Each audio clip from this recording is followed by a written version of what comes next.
Hello, I'm Mary Gordon.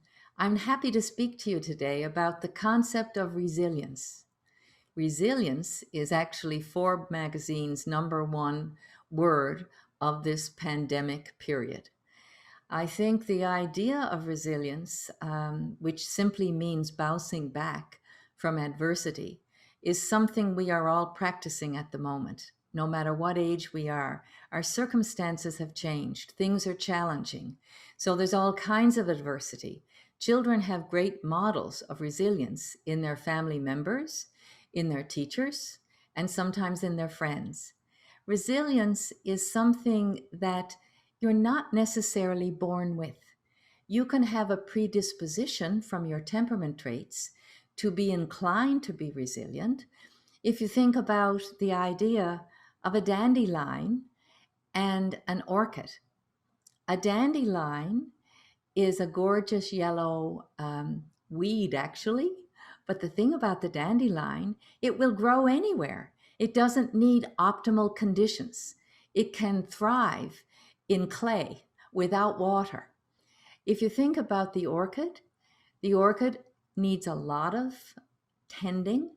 It needs watering. It needs exactly the right light and exactly the right temperature in order to bloom. It's more delicate.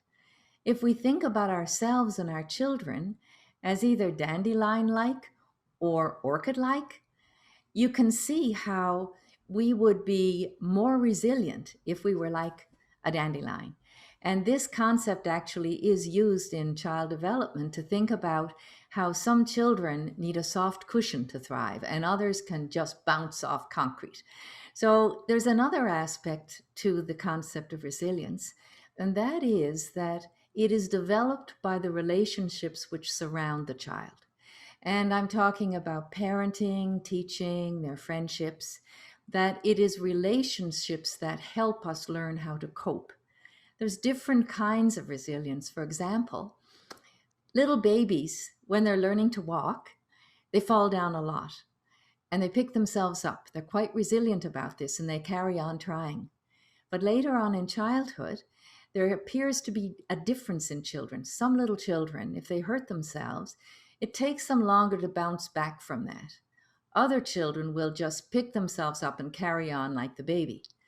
Then there's a kind of bouncing back from adversity, and that adversity might be school. That if a child experiences a real setback in their marks and they're very upset about it, it can take some children a long time to bounce back from that disappointment. And others just pick themselves up and say, I'll try harder, or I made a mistake. Then the idea of having hurt feelings. Some children are deeply wounded by hurt feelings, and it takes them a while to recover.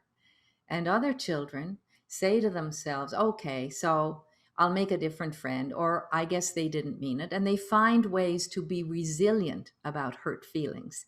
So this whole idea during the pandemic, how we can help our children be more resilient, it's really useful to know that they are watching us all the time. So they are learning from you your ways of being resilient. And there may be many days when you just like to pull the cover over your head and stay in bed, but you don't. So this idea of being able to develop resilience from loving and supportive relationships around a child is really where we're coming from in Roots of Empathy. Because yes, you may be predisposed to be more resilient, but if you're not, it's not a character flaw. And it's up to us as parents and teachers and members of the community to make sure that every child has the circumstances to thrive. And that's what we can do. So I would just like to say, take care of yourself. And then the way you take care of yourself will help your children take care of themselves and be more resilient.